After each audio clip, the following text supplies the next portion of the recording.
Boa tarde, pessoal. Boa tarde para mim. Para vocês pode ser bom dia, boa noite, boa madrugada, não sei. Eu sou o Hugo.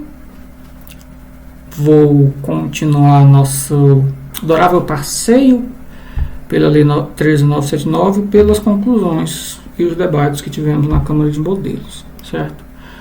Nesse vídeo nós vamos começar a entrar nos artigos específicos da lei, trabalhando primeiro com o artigo 4º, parágrafo 1º, caput, parágrafo 1º, e o artigo 4G, parágrafos 1º, 2º, 3º e o caput, né? Eles são os que tratam da dispensa e do pregão. E a ideia aqui é da gente entender a hipótese de incidência do pregão e da dispensa, e a expressão enfrentamento da emergência de saúde pública de importância internacional, que a gente já viu no vídeo passado o que significa emergência de saúde pública de importância internacional. Em caso de dúvidas, eu peço que veja o vídeo 1, tá? E nós vamos ver também uma das teses firmadas no parecer 2, no parecer 6, que é a inexistência de prioridade ou dependência entre a dispensa de licitação do artigo 4º e a licitação do artigo 4G. Certinho? Então, vamos lá. Primeiro ponto. Eu sei que isso vai ser maçante, gente, mas a vida é maçante mesmo. Eu vou ler com vocês esses artigos, porque todo mundo precisa entender primeiro o que é que a lei fala antes de interpretar o que a lei fala. Não dá para interpretar sem saber o que ela diz. Certo? Então vamos lá. O que o artigo 4º fala? É dispensável a licitação para aquisição de bens e serviços, inclusive de engenharia, e insumos destinados ao enfrentamento da emergência de saúde pública de importância internacional decorrente do coronavírus de que trata esta lei. Certo?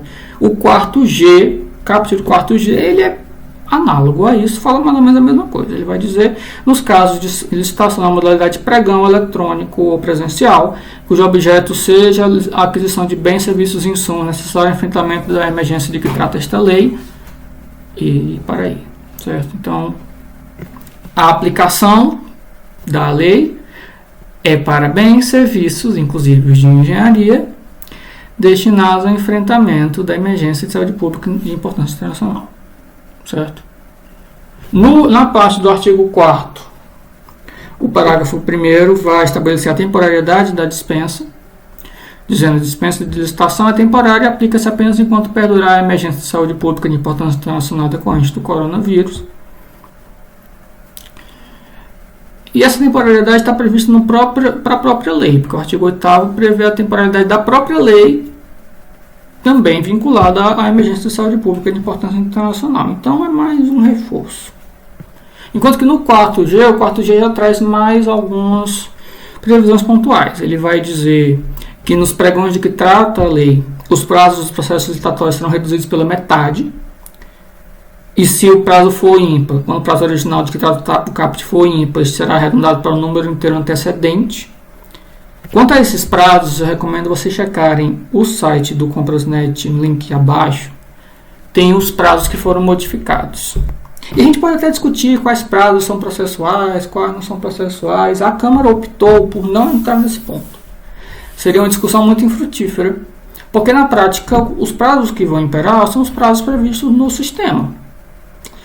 E, inclusive, a gente teve uma discussão com o pessoal da própria Secretaria de Gestão em relação à definição desses prazos, e foram bem receptivos. Então, e a gente chegou à conclusão de que não valeria a pena a gente descer a minúcia de cada um desses prazos. Então, o que nós relatamos foi os prazos regulamentados no sistema do Comprasnet, certo? Sem prejuízo de depois, se houver alguma divergência de entendimentos, de se adequar a isso, se for o caso, certo? Mas a ideia, a princípio, é de focar em outras coisas, certo?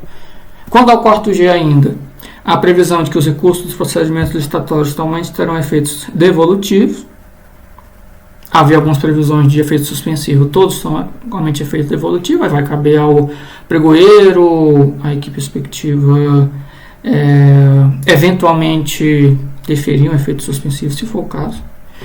E a dispensa de realização de audiência pública, se o valor for muito elevado, no caso do artigo 39. Certo? Vamos então descer alguns pontos específicos. Vamos ver aqui o que tem aqui. Antes disso, em relação ao caput, tem uma coisa aqui faltando, certo? Não tem obra. E a 8666 ela define muito bem obra diferenciada de serviço. E como o artigo 4º ele foi pertinho de obra, meio que deu uns tabefes nela e foi embora, quando ele fala inclusive de engenharia, eu acho que dá para entender, foi o entendimento que a gente teve, de que a obra não está incluída aqui. Certo? A obra não cabe nem no 4 nem no 4G, porque não é nem bem nem serviço. Certo? Por que isso? Porque obra é um negócio muito complexo. E a gente mandar dispensar tudo de obra pode ser um tanto quanto temerário. Hoje, com a liberação do RDC para todo tipo de contratação, as obras foram contempladas, mas de outra forma. Certo? Mas a ideia à época era de não incluir ainda obras, porque poderia ser um remédio muito amargo. Certo? Mais ou menos isso. Então, assim, não inclui obras. Beleza? O ponto principal aqui é a compreensão do que significa enfrentamento da emergência. A gente tem que entender enfrentamento da emergência, entendendo a emergência em sentido amplo. O dispositivo não é só para aquelas contratações que vão enfrentar o vírus, certo? A gente não vai contratar apenas médicos que vão para a linha de frente da guerra para pegar em armas contra o vírus, certo? É para enfrentamento da situação de emergência. E para isso, eu direciono a vocês para a redação do 4H, que eu acho que ela ilustra bem. O 4H fala de outra coisa, ele fala da prazo de duração dos contratos, mas ele traz uma expressão que é bem interessante. Ele fala que pode haver prorrogação enquanto perdurar a necessidade de enfrentamento dos efeitos da situação de emergência de saúde pública. Certo? Perdurar a necessidade de enfrentamento dos efeitos. Se eu posso prorrogar enquanto perdurar a necessidade de enfrentamento dos efeitos, é porque eu contratei enquanto tivesse a necessidade de enfrentamento dos efeitos, certo? Então, o 4H ajuda a interpretar o 4 e o 4G, certo? O que isso nos ajuda? Enfrentamento dos efeitos da situação de emergência. E o exemplo vem abaixo. A ação direta da Caixa do Banco do Brasil, houve até uma MP específica sobre isso, possibilitando essa dispensa de licitação. Mas ela pode, se não me engano, foi instrumentalizada pelo artigo 4º, por quê? Porque o benefício emergencial, os R$600, decorre, é uma ação de enfrentamento de um efeito da situação de emergência, que foi o fato de que todo mundo ficou preso em casa, muitos não conseguiram trabalhar e gerou a necessidade do benefício emergencial. O benefício emergencial é uma ação de enfrentamento de um efeito econômico da situação de emergência. Mas é um efeito.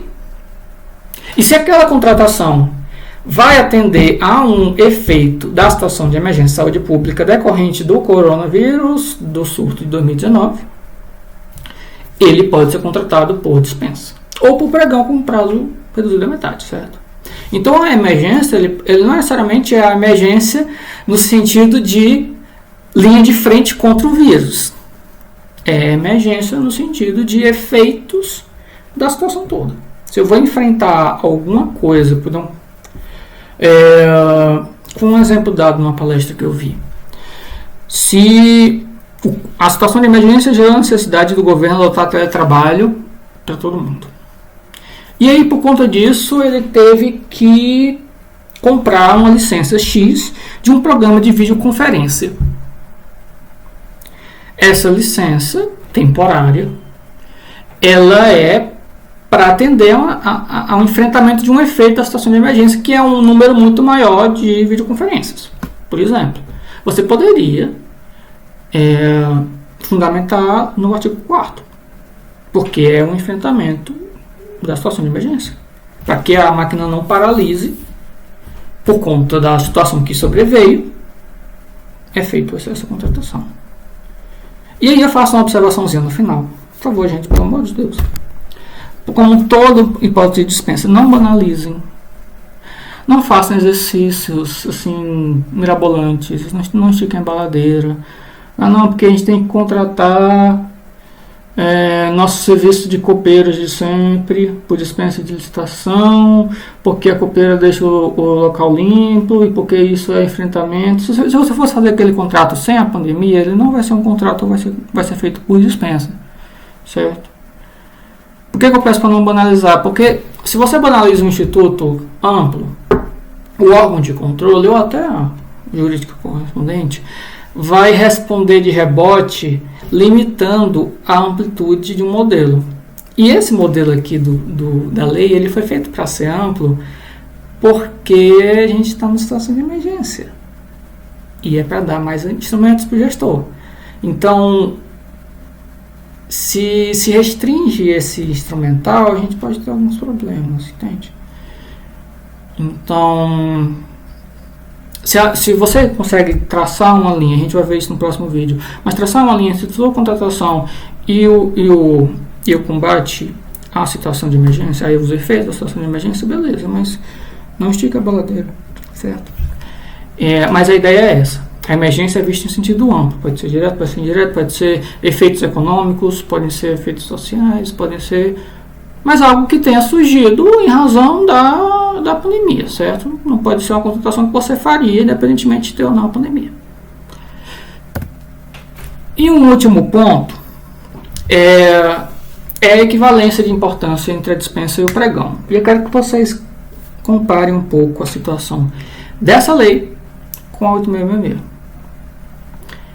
Numa situação normal, desse 8666, a gente tem aquele ditado de que a licitação é regra e a dispensa é a exceção. Porque a própria lei dá a pinta de que é assim. Tudo pode ser contratado por licitação, certo? Tudo pode ser contratado por licitação. Tudo que possa ser contratado pode ser feito por licitação. E dispensas são aqueles casos bem específicos, valor muito pequeno, instituto de pesquisa, etc. Certo? Na 8666. Na 13979 tem dois diferenciadores. O primeiro diferenciador é um normativo, certo? Na 13979, a hipótese de dispensa é mais ampla do que a de pregão. Olha só que doido. Porque a dispensa permite que todos os bens e serviços para enfrentamento da emergência sejam contratados, inclusive serviços não comuns. Enquanto que a licitação prevista na 13979 é apenas o pregão. Então, só bens e serviços comuns para enfrentamento da emergência podem ser licitados. Então, eu não posso contratar um serviço não comum de engenharia, por exemplo, por pregão. Vai continuar sem poder.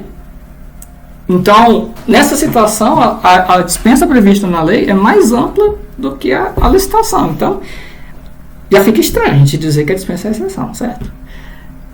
E o segundo ponto é um elemento fático. A lei foi feita assim, porque foi feita assim, certo? É voluntária, é uma questão proposital. Porque o contexto fático dificulta o trabalho administrativo. Eu não posso ficar, eu tenho tempo de fazer uma dispensa e vou fazer uma licitação depois junto. O pessoal tá preso nas suas casas, gente. Não tem essa possibilidade. Então a ideia é justamente dar mais opções ao gestor. E a Constituição não trouxe nenhum impeditivo para isso. Se você ver o 3421, ele só vai trazer na prática uma reserva legal, tanto para dispensa quanto para licitação. Ele vai dizer, salvo nos casos previstos em lei, os bens e serviços devem ser contratados pelos procedimentos licitatórios previstos em lei. Então, reserva legal. A impessoalidade vai exigir procedimentos impessoais, mas a dispensa vai exigir também motivação. Então, muitas vezes precedente de credenciamento, chamamento, enfim. Então, qual é o nosso paradigma? A 13979 deu opções porque ela quis dar opções. E o gestor escolhe a melhor opção. Ou dispensa, pregão, suprimento de fundos, usar ou não SRP. Vai justificar a sua opção porque ele é um ato administrativo, ele tem que justificar os próprios atos. Mas ele não tem, se eu usar uma dispensa, eu tenho que fazer uma licitação junto, porque senão a dispensa cai. Ou então, a dispensa eu só posso fazer quando não posso fazer pregão. Não, ele escolhe a dispensa, o pregão, com base naquilo que for mais adequado ao caso dele. E só justifica. Certinho? Esse foi o segundo vídeo. Muito Muito bom estar com vocês, brincar com vocês. E a gente se vê daqui a pouco.